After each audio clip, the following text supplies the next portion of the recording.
Hello students, last class के अंदर मैंने आप लोगों को लास्ट ईयर सीबीएसई के जितने भी 10 इयर्स के बेसिकली जो क्वेश्चंस थे वो प्रैक्टिस करवाए थे। बट जैसे मैंने बोला था कि सारे क्वेश्चन नहीं हुए थे। हम ये नहीं है कि मैंने थोड़े बहुत क्वेश्चन कराए और अगले टॉपिक पे बढ़ गए। जब तक सारे के सारे मोस्टली क्वेश्चन कवर अप नहीं होंगे हम आगे नहीं बढ़ेंगे। मैं क्वेश्चन यहाँ पे स्टार्ट करूँगा 65, लेकिन उससे पहले मेरे पास एक क्वेश्चन है।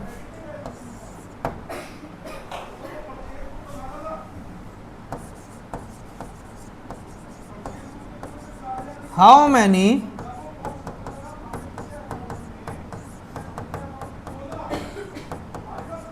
meiotic division require to form 400 seed.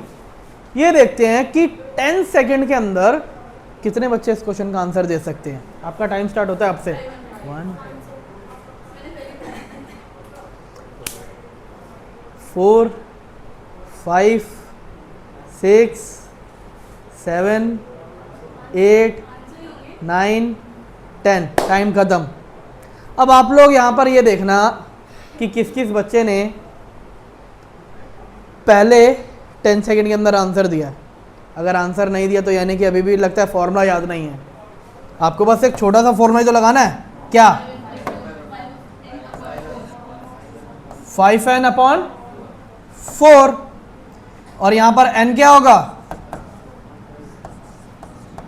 Number of. तो 5 इंटू 400 में 400 आंसर आया 500। अब जिसने 10 सेकंड के अंदर आंसर दिया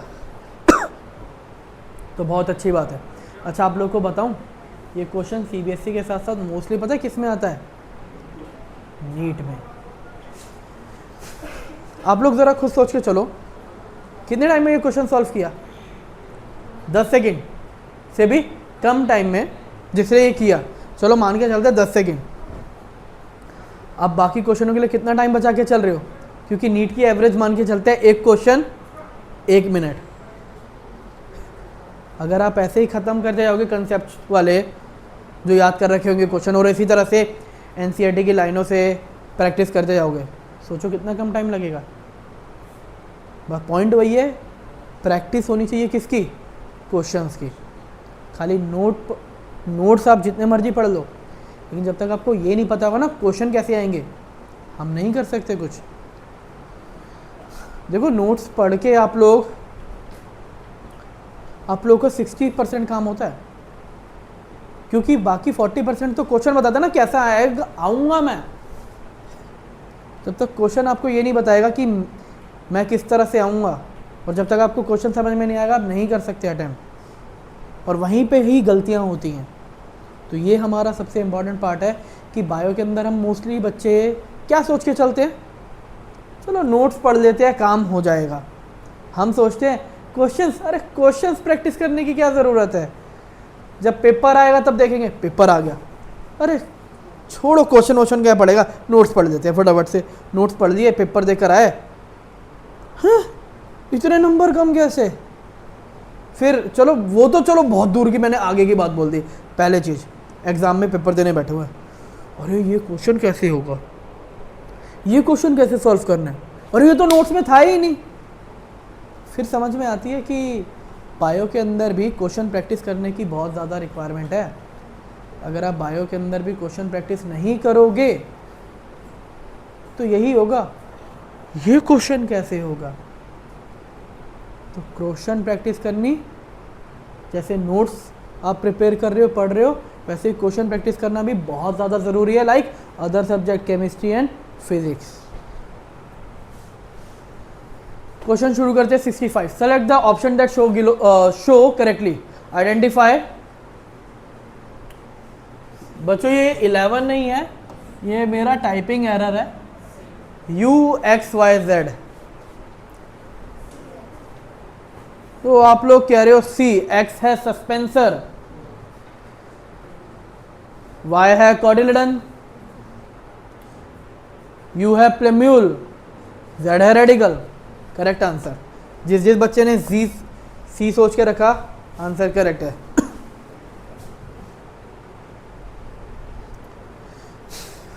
What is the function of cholerizer? cholerizer का क्या रोल है? Protection of radical. और कॉलेप्लाइड होता तो प्रोटेक्ट दी प्लेम्यूल।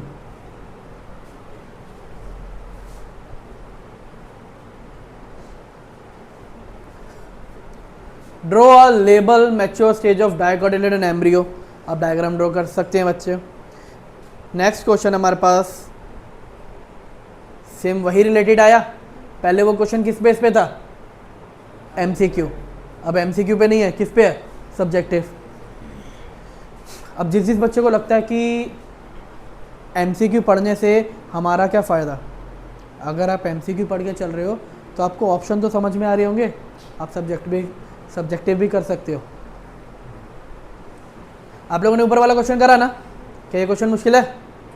हो सकता है। बाकी जैसा मैंने आपको बोला था बच्चों, देखो डायग्राम तो करने पड़ेंगे ही पड़ेंगे, कोई चॉइस नहीं है। मैच द फॉलोइंग का क्वेश्चन है नेक्स्ट। कॉलम 1 कॉलम 2 वो पिछले वाली स्लाइड पे है। Perisperm, thalamus, pericarp, endosperm. अब यहां पर आप लोगों के पास टास्क है एग्जाम्पल याद रखना। ये क्वेश्चन के साथ आप एग्जाम्पल भी याद रख सकते हो अगर क्वेश्चन में पूछा जाए। फटाफट से आप लोग देखो पहले ये question.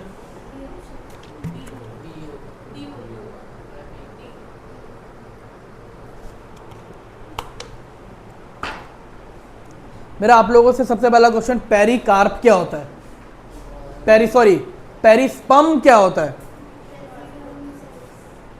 Residual nucellus. Residual nucellus. What is the meaning of residual? बचा हुआ न्यूसेलस। और ये कहां पे मेंशन है? एनसीईआरटी की लाइन पे। तो रेजिडुअल न्यूसेलस कौन होता है? ये तो अभी हमें याद नहीं। थैलेमस किस को पता है? अगर किसी को नहीं याद, थैलेमस एनसीईआरटी में साफ साफ मेंशन है। स्ट्रॉबेरी, इतना तो हम 11th में भी पढ़ते आ रहे हैं। पेरिकार्प मैंगो, एंडोस्पर्म मेज, पेरिस्पर्म ब्लैक पेपर। तो उसके अकॉर्डिंग ऑप्शन क्या हुआ? बी। अब बच्चों जिसने सोच रखा था बी तो ठीक है, लेकिन अगर नहीं था तो कोई बात नहीं, टेंशन लेने की बात नहीं है। एग्जाम्पल याद रखो। आप लोगों से क्वेश्चन पूछा जा सकता है, व्हाट इज पेरिस्पर्म? एग्जाम्पल बताओ। आ सकता है या नहीं आ सकता क्वेश्चन ऐसे? फिर endosperm is completely consumed. Endosperm is completely consumed by developing embryo in castor and coconut, coconut and groundnut and pea, castor and pea. Endosperm is completely consumed. Endosperm is completely, coconut में होता है? Coconut dicot है लेकिन exception है। तो coconut वाले दो option तो गए, बचा क्या? सी और डी। कैस्टर क्या होता है? What is castor? Monocot, dicot? सोचो सोचो बच्चों जल्दी। कैस्टर क्या होता है? Monocot, dicot? कैस्टर किसका एग्जांपल था? एल्ब्यूमिनस का या नॉन एल्ब्यूमिनस का? और पी? कैस्टर किसका एग्जांपल है? एल्ब्यूमिनस का। और पी किसका है? Non albuminous. क्वेश्चन कह रहा है एंडोस्पर्म कंप्लीटली कंज्यूम यानी कि नॉन एल्ब्यूमिनस। तो आंसर क्या हुआ हमारा? सी। भाई ग्राउंडनट क्या है और पी दोनों क्या होते हैं? Dicot.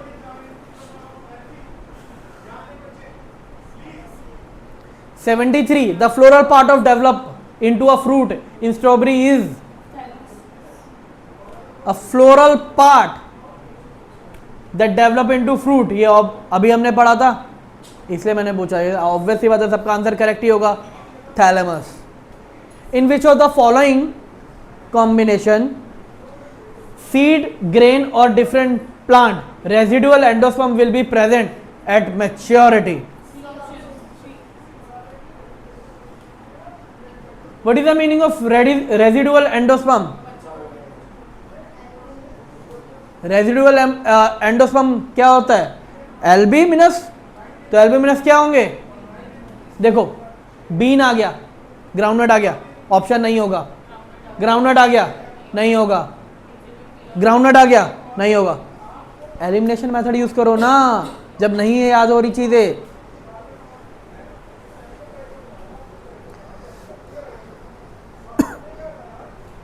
To 2014 all India question है ये।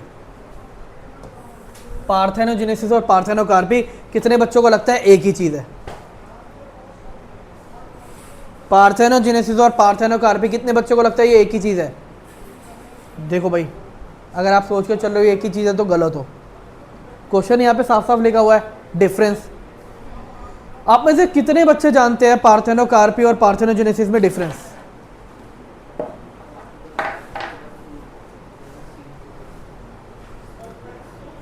पार्थेनोकार्पी और पार्थेनोजेनेसिस। पार्थेनोजेनेसिस यूज होता है टर्म किसके अंदर? एनिमल के अंदर। पार्थेनोकार्पी किस में होता है? फ्रूट के अंदर। पार्थेनोजेनेसिस के अंदर क्या होता है? बिना फर्टिलाइजेशन के, जब ओनली फ्रॉम द ओवा पूरा का पूरा ऑर्गेनिज्म क्या होता है? डेवलप होता है। तो हैप्लॉइड बॉडी डेवलप होगी और उसे हम क्या बोलेंगे? पार्थेनोजेनेसिस। पार्थेनोकार्पी सीडलेस फ्रूट्स, ठीक है, जो कैसे फॉर्म होते हैं? सेम वही फिनोमिना। तो यहां पर क्या रहेंगे? हैप्लॉइड। लेकिन आप लोग को बताऊं, पार्थेनोकार्पी में भी एक्सेप्शन होते हैं, वहां पे डिप्लॉइड होते हैं। टेंशन मत लो बच्चों, आपको वो एक्सेप्शन पे नहीं जाना, इवन वो आपका नीट में भी नहीं यूज होने वाला एक्सेप्शन,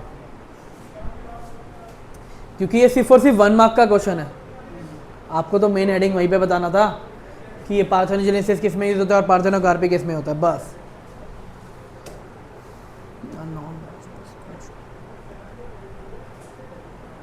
क्वेश्चन नंबर 77।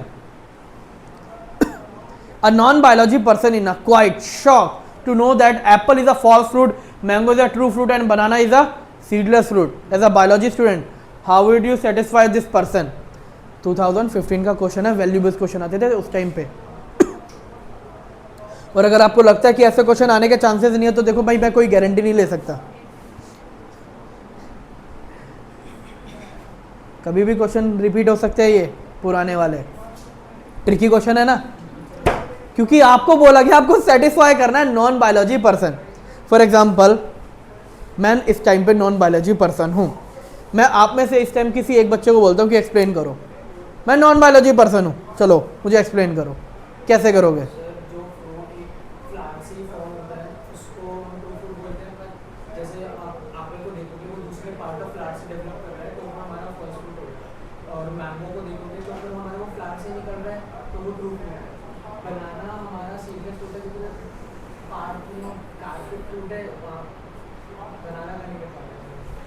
बच्चों देखो, तक्ष ने मुझे कुछ आंसर अपना बताया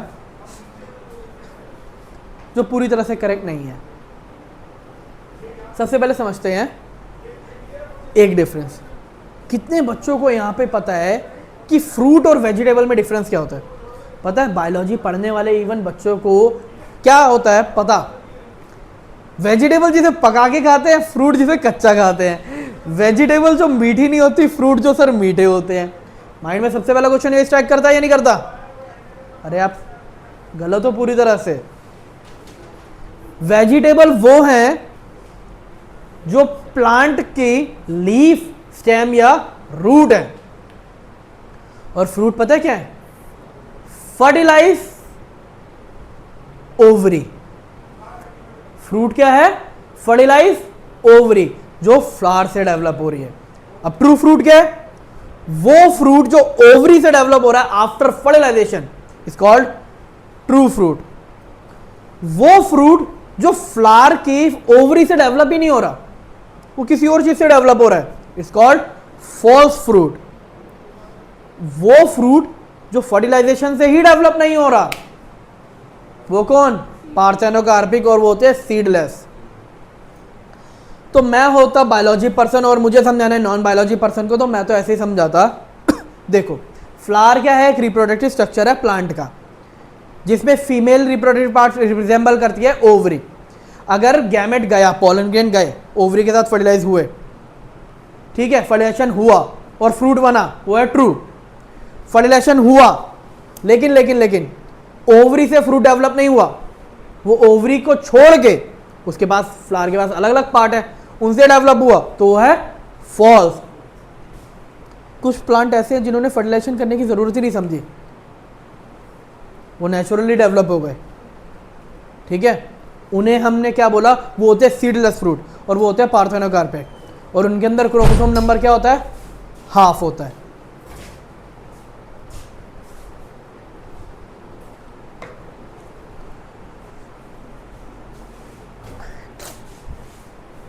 सेम वही, banana fruit is said to be parthenocarpic with turkey is a parthenogenetic. Animal के लिए हो रहा है और प्लांट के लिए हो रहा है।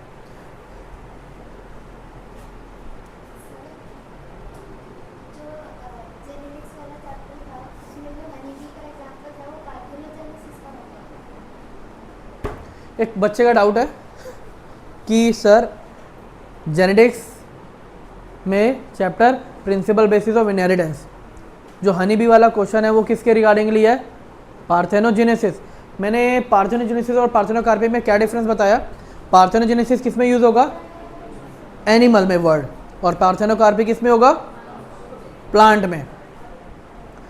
तो पार्थेनोजेनेसिस बी में हो रहा है, बी के अंदर हो रहा है, बी इज अ एनिमल, तो ऑब्वियस सी बात है वहां पे क्या वर्ड यूज होगा? पार्थेनोजेनेसिस, ना कि पार्थेनोकार्पिक।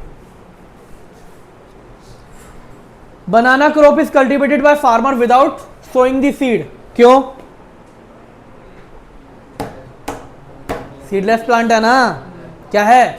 सीडलेस प्लांट है, क्योंकि ये पार्थेनोजेनेसिस से डेवलप होता है। यहां पे फ्लावर आएंगे और ऑटोमेटिकली फ्लावर किस में डेवलप हो जाएंगे? फ्रूट में। तो यहां पर हम क्या यूज करते हैं? वेजिटेटिव प्रोपोगेशन यूज किया जाता है।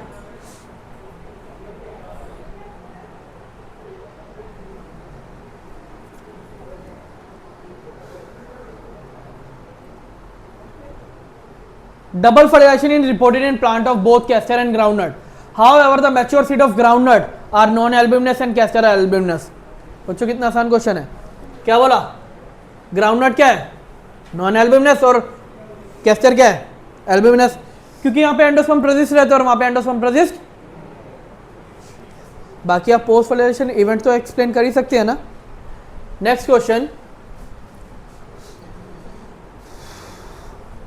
double fertilization is a event unique to all flowering plant. Explain the process.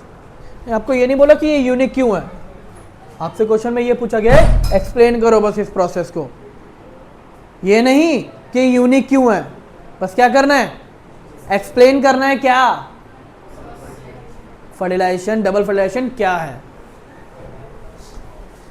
तो आप एक्सप्लेन कर ही सकते हैं। फिर give a reason for the following. A seed of orange has many embryo, polyembryon, और ये polyembryo किसकी वजह से होता है? एपोमिक्सिस की वजह से। जो न्यूसेलस के सेल होते हैं वो क्या हो जाते हैं? क्या बनाते हैं? मल्टीपल एम्ब्रियो सेट, जिसकी वजह से क्या शो करता है? पॉलीएम्ब्रियो।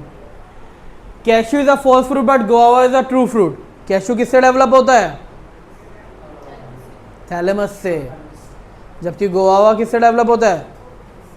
Fertilise ovary. अगर किसी बच्चे ने ओवरी लिखा नंबर कट होंगे। फर्टिलाइज ओवरी, ओवरी से कर रहे हैं तो वो क्या कहते हैं? पार्थेनोजेनेसिस नहीं हो गया, सॉरी मैं भी गलत वर्ड यूज कर रहा हूं, पार्थेनोकार्पिक नहीं हो गया, तुम लोग ओवरी लिख रहे हो। खाली ओवरी का मतलब तो क्या हुआ? फर्टिलाइजेशन तो हुआ ही नहीं ना। और फिर हर एक बच्चे का होता है, एग्जामिनर ने, टीचर ने हमारे नंबर काट लिए। Read the following statement and answer the question. A guava has 200 viable seeds. What is viable seeds?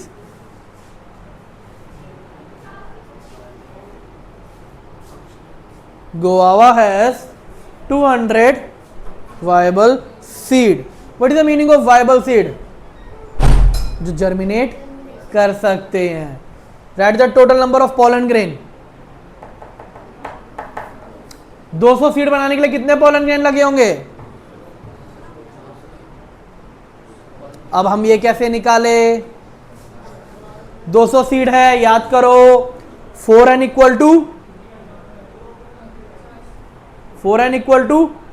200 division 1 से 4 बनता है। तो यहां पे फॉर्मूला क्या यूज करोगे? 4n इक्वल टू 200, तो n equal to 400 by 200 by 4 कितना आ जाएगा? तो कितने यूज करने पड़ेंगे? 50 पॉलन ग्रेन। नहीं समझ में आया? दोबारा सुनो।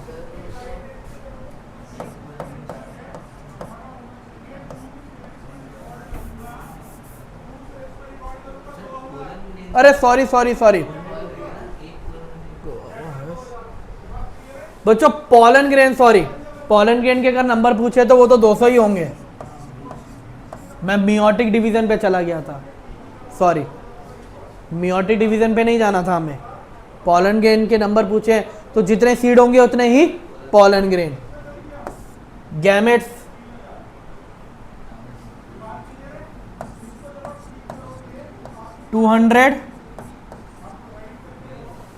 Mail gamete fuse with egg cell और 200 male gamete fuse with polar nuclei. काफी सारे बच्चे यही सोच रहे होंगे ना, गैमेट पूछे ना अब तो, पॉलन ग्रेन तो गैमेटोफाइट है, तो जितने सीड उतने pollen grain.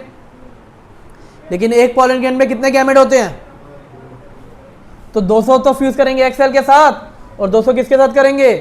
Polar nuclei. Total कितना हुआ? 400।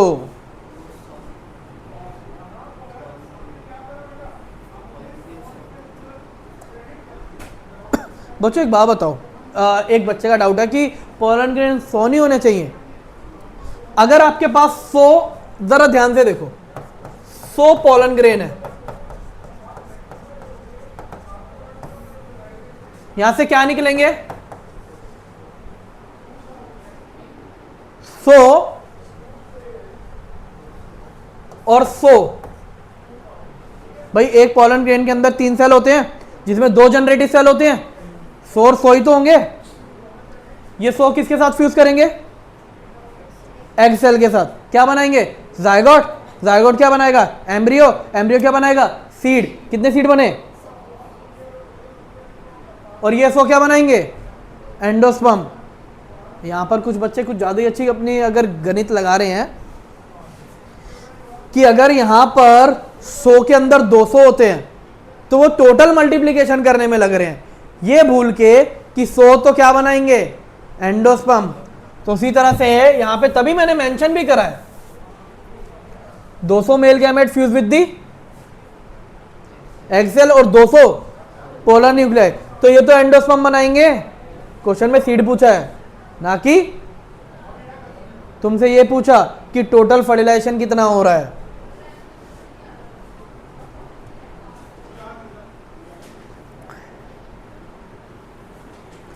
सेम बच्चों जैसे मैंने क्वेश्चन कराया वैसे ही एक और क्वेश्चन है ये वायबल सीड्स से रिगार्डिंगली आप लोग ये क्वेश्चन ट्राई कर सकते हैं। अगर आप में से किसी भी बच्चे को कोई भी डाउट होता है तो जैसे मैंने आपको बोला था, मैंने आपको ऑलरेडी अपनी पहले वाली वीडियोस के अंदर अपने व्हाट्सएप नंबर का QR कोड दिया है, तो QR कोड स्कैन करके आप मुझसे डायरेक्टली क्वेश्चंस समझ सकते हैं। टाइप क्या होगी इनके अंदर? भाई सेम ही होगी।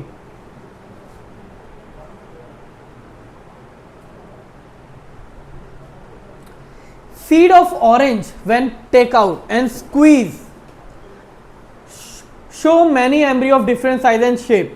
The reason of this क्या हो सकता है? टर्म 1 का क्वेश्चन है 2022-21 का. Nucellar cell dividing and develop into a embryo. Apomixis में पढ़ाया था ना बच्चों, एक एक लाइनें मेंशन थी ना नोट्स के अंदर. क्या बता सकते हैं एपोमिक्सिस कैसे एडवांटेज देता है फार्मर को? देखो, अगर मुझे हाई यील्ड सीड बनाने हैं जो मुझे यील्ड ज़्यादा दे, तो मैं चाहूँगा मुझे वेरिएशन नहीं चाहिए. भाई वेरिएशन आएगा तो मेरे लिए दिक्कत है ना. मुझे क्या चाहिए? वेरिएशन ना आए. क्या है? कांस्टेंट यूनिफॉर्म जो करेक्टर है वो बना रहा है. तो उसकी वजह से हम क्या यूज़ करेंगे? Asexual reproduction. और बेस्ट एसेक्सुअल रिप्रोडक्शन मेथड क्या है? एपोमिक्सिस. क्योंकि वेजिटेटिव प्रोपोगेशन जो भी आप पढ़ते हैं ना वो भी बच्चों किसी का पार्ट है. वेजिटेटिव प्रोपोगेशन जो अलग अलग टाइप से पढ़ते हैं वो भी इंक्लूड किस में होते हैं? एपोमिक्सिस. बस टाइप मैंने आपको नहीं पढ़ानी यहाँ पे कि कितनी कितनी तरह की टाइप होती हैं, कैसे कैसे होती हैं. ये हमारे लास्ट टॉपिक है जिसमें वही सेम पार्ट चलता रहेगा. फिर मैंने आप लोगों को बोला था ये क्वेश्चंस ख़त्म कराने के बाद मैं आपको एनसीईआरटी की कुछ important line and topics explain करूँगा. अब वो इम्पॉर्टेंट लाइन और टॉपिक क्या है?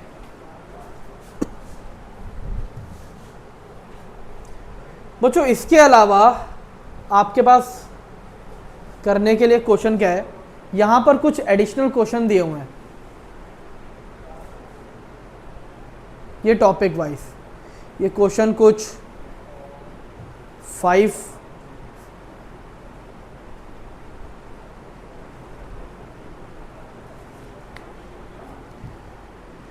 ये कुछ 15 क्वेश्चन होंगे. तो आप लोग के लिए एक ये छोटा सा होमवर्क रहेगा जिसमें आप लोग ये 15 क्वेश्चन ट्राई करो. और ये 15 क्वेश्चन मुझे करके, अगर आपको इन 15 क्वेश्चनों में से कोई भी डाउट है तो जैसे मैंने आपको बताया व्हाट्सएप नंबर है, आप उस पर स्कैन करके मुझे अपने डाउट्स भेज सकते हो. या अगर आपको लगता है कि सर हमारी प्रेजेंटेशन, क्योंकि हम गूगल से तो चेक कर लेंगे लेकिन टीचर के चेक करने में और गूगल से चेक करने में फ़र्क होता है ना. हमें पता चल जाएगा कि हमारे नंबर कहाँ कटने चाहिए, कहाँ नहीं कटने चाहिए. तो वो डिटेल आप मेरे से मुझे मैसेज करके अपनी आंसर शीट भेज के पूछ सकते हो. अब मैं आपका नेक्स्ट पार्ट कराने जा रहा हूँ एनसीईआरटी की, जो मैंने आपको बोला था कि इम्पॉर्टेंस लाइन बताऊँगा.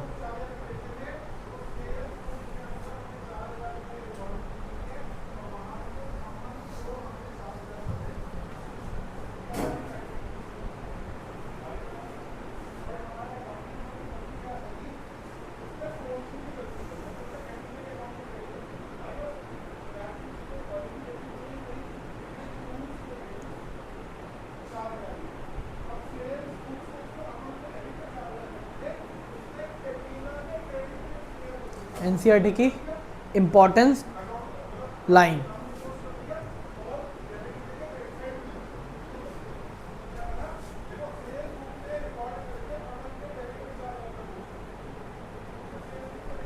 Microsporangia develop further and become.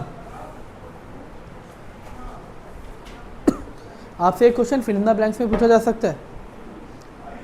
The inner most layer. देखो हम लॉन्ग आंसर क्वेश्चन तो आराम से कर पाते हैं ना. दिक्कत कहाँ आती है? Assertion reason, MCQ, one word. ये एनसीईआरटी लाइनें वहाँ पर काम करेंगी आपकी. आप लोग चाहे तो ये जो टॉपिक स्टार्ट हो रहा है हमारा, ये टॉपिक माइक्रोस्पोरोजेनेसिस से शुरू होगा. वहाँ पर ये एनसीईआरटी की लाइनें हैं. आप लोगों से असर्शन रीजन में क्वेश्चन पूछा जा सकता है कि लाइक द असर्शन है microsporangia develop further and become pollen sac. Reason, in pollen sac mitosis occur and pollen grain are formed. तो अब जैसे मैंने आपसे असर्शन रीजन पूछा, तो क्या आंसर होगा? Assertion is true but reason is, क्योंकि मैंने माइटोसिस बोला था, मियोसिस नहीं। अगर मैं बोलता मियोसिस तो आंसर क्या हो जाता? ए, क्योंकि दोनों करेक्ट हैं और दोनों एक दूसरे के साथ क्या कर रहे हैं? मैच कर रहे हैं। पता है कैसे? क्योंकि ये लाइन है और वो लाइन उसके आगे की लाइन को एक्सप्लेन नहीं कर रही, वो उसके आगे का पार्ट बता रही है कि ये प्रोसेस होगा ना तो ये प्रोसेस होगा, तब भी आपका असर्शन रीजन में आंसर क्या होगा? ए। हम असर्शन रीजन कैसे अटेम्प्ट करते हैं? A R. अरे ये क्वेश्चन, ये आंसर करो, question answer.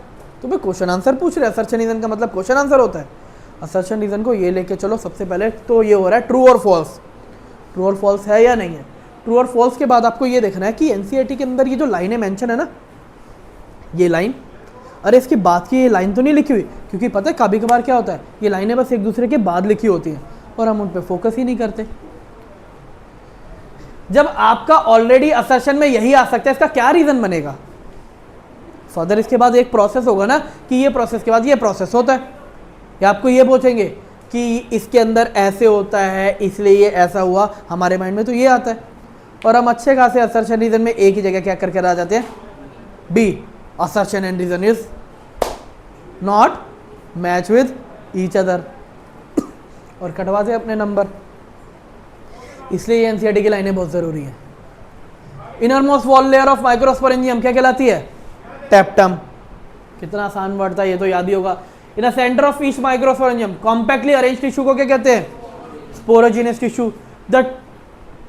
The two part of typical dash the long and cylinder stall called the terminal generally bilobe structure called the two part of typically stamen, the long and the cylinder stalk called dash। बच्चों यहाँ पे sorry typing मेरा error है, dash आना था, dash filament, and bilobe structure is called anther. आपके पास case study के क्वेश्चन आते हैं? सोचो केस स्टडी के अंदर क्वेश्चन ऐसे आ जाए तो, क्योंकि केस स्टडी पे तो कुछ भी आ सकता है ना। एमसीक्यू में आ जाए तो बताओ ये पार्ट बचा हुआ क्या है, वहां पर ये क्वेश्चन काम आएंगे। Typically angiosperm the anther is dash, क्या होता है? बायलोब। और ईच लोब के पास क्या होते हैं? दो थीका, जिसे हम क्या कहते हैं? डायथीकस। The anther is a four-side structure consists of four dash located at the corner of two in each lobe। तो क्या कंसिस्ट करता है? माइक्रोस्पोरेंजिया। देखो यहां से ये वर्ड्स क्लियर होते जाएंगे बच्चों। आई डोंट थिंक कि लास्ट वाले में मुझे बताने की जरूरत पड़ेगी। In mature embryo how many nucleus are present? ये डायरेक्ट क्वेश्चन आता है, कितने न्यूक्लियस प्रेजेंट होते हैं? दो न्यूक्लियस, 8 न्यूक्लियस होते हैं।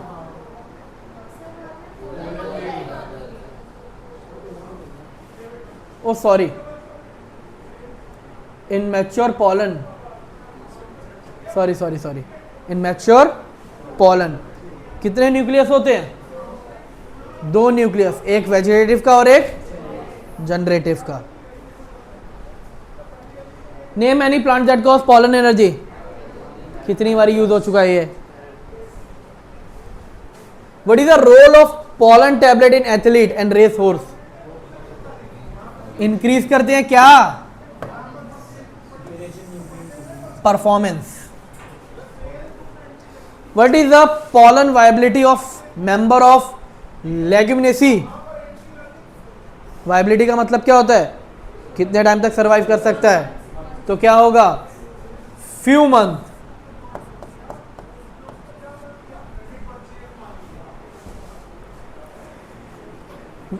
Where is the use of pollen bank? कहां पर यूज होता है पॉलन बैंक का? क्या फायदा है? क्रॉप ब्रीडिंग प्रोग्राम में। ये क्वेश्चन वैसे रेयर ही आता है, आपका ज्यादातर आने का चांस रहेगा इसका किसमें? एमसीक्यू में। डायमीटर, ये मत सोचना कि आएगा नहीं, कुछ भी आ सकता है। The basal part of pistil is, बहुत इजी क्वेश्चन है, इसके आने के चांसेस बहुत रेयर होंगे। The placenta is located inside the ovarian cavity, इसका एक और नाम होता है, किसी को पता हो तो locule. Arising from placenta dash are commonly dash arising from placenta are commonly called dash arising from placenta are commonly called dash microsporangia arising from placenta। बच्चे यहाँ पे माइक्रो बोल रहे हैं अब word. Mega sporangia arising from placenta commonly called ovule। ये वाला part काफी इंपॉर्टेंट है बच्चों। The leading platform of pollen grain is stigma. Mitotic division which form embryo sac from megaspore, वो क्या होता है? Free nuclear. अब पता है क्या, असर्शन रीजन में अगर आया ये क्वेश्चन, नहीं पढ़ रखी अगर आपने एनसीईआरटी की ये लाइनें, तो हमें ये पहली बात तो यही समझ में नहीं आएगा ये लिखा क्या है। नहीं, लिटरली आपको मीनिंग ही नहीं समझ में आने वाला। क्वेश्चन तो अटेम्प्ट करने की बहुत दूर की बात है, यहाँ पे तो मीनिंग ही नहीं समझ में आएगा। तो बच्चों ये बहुत इंपॉर्टेंट है कि mitotic division which form embryo sac, वो क्या होता है? Free nuclear.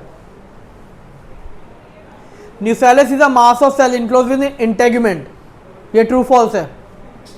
असर्शन रीजन में यूज होगा ये, यहाँ पे तो मैंने ट्रू फॉल्स में लिखा, यूज कहाँ होगा ये? Assertion reason. ये बस पता है बच्चों क्या है, ये इंपॉर्टेंट लाइन है, जो वो लाइनें उठाई मैंने यहाँ पे पेस्ट कर दी। किस बेसिस पे? कि फिलिंदा ब्लैंक्स के अकॉर्डिंग अभी पूछ लूंगा, लेकिन ऐसा क्वेश्चन नहीं आएगा। तुम क्लास 5th-6 में नहीं पढ़ रहे हो, 12th में बोर्ड का पेपर देने वाले हो, तो क्वेश्चन तो घुमा फिरा कर आएगा, तुम्हें बस वर्डिंग याद रखनी है। Only non functional megaspore develop into female gametophyte, false है। ट्रू ही कर फंक्शनल करता है। When a embryo sac develop from single megaspore, क्या बोलते हैं इसे? ये तो मैंने कितनी बार यूज कर चुका हूं, ये कितना इंपॉर्टेंट है। Match the column. Central cell, क्या होता है सेंट्रल सेल में? Polar nuclei. फर्स्ट का जी एग सेल, एग सेल,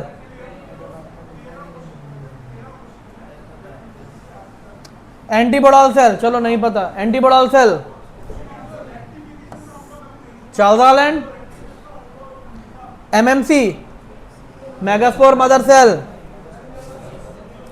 क्या होता है? यहीं पर होता है meiosis, gametophyte, embryo sac, ovule क्या है? Megasporangium, egg cell, egg apparatus.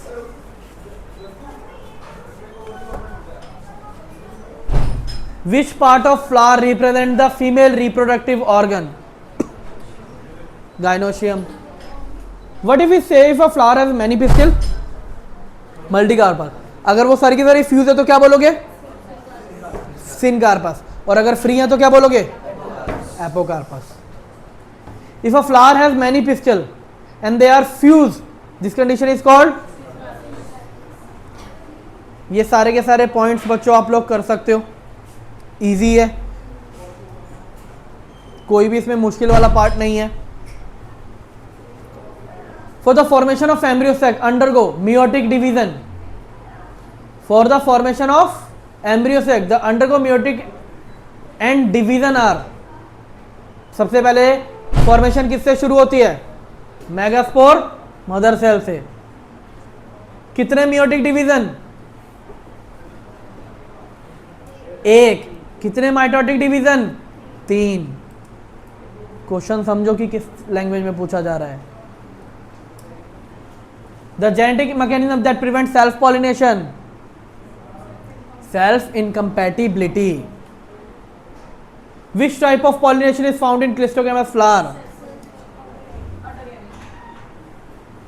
How many cells are present in mature pollen grain? 2 cell. 2 cell क्या होते हैं? जनरेटिव और वेजिटेटिव। ये एग्जाम्पल बच्चों पेरिस्पर्म ऑलरेडी पूछ चुका था आप लोगों से, पॉलीएम्ब्रियो भी पूछ चुका हूं। तो ये सारी की सारी जितनी भी लाइंस थी सारी की सारी क्या थी? एनसीईआरटी की इंपॉर्टेंट लाइन। तो ये सारी की सारी इंपॉर्टेंट लाइंस को आप क्वेश्चंस किस वे में आएंगे मैंने आपको ऑलरेडी एक्सप्लेन कर दिया। ठीक है बच्चों, ये जितनी भी स्लाइड्स हैं इन स्लाइड्स का मैं एक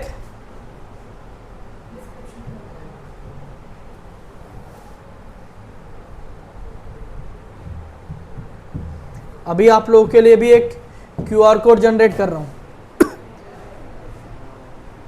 वीडियो की एंड के अंदर आपको ये ऑलरेडी क्यूआर कोड मिलेगा। ये क्यूआर कोड स्कैन करके आप ये पीडीएफ डाउनलोड कर सकते हो। और अगर आपको फिर भी ये पीडीएफ नहीं मिलता, मैं ऑलरेडी डिस्क्रिप्शन के अंदर इसका एक लिंक अपलोड कर दूंगा, तो उस लिंक से आप ये वाले नोट्स डाउनलोड कर सकते हो। सो नेक्स्ट क्लास के अंदर अब हम स्टार्ट करेंगे अपना नेक्स्ट चैप्टर।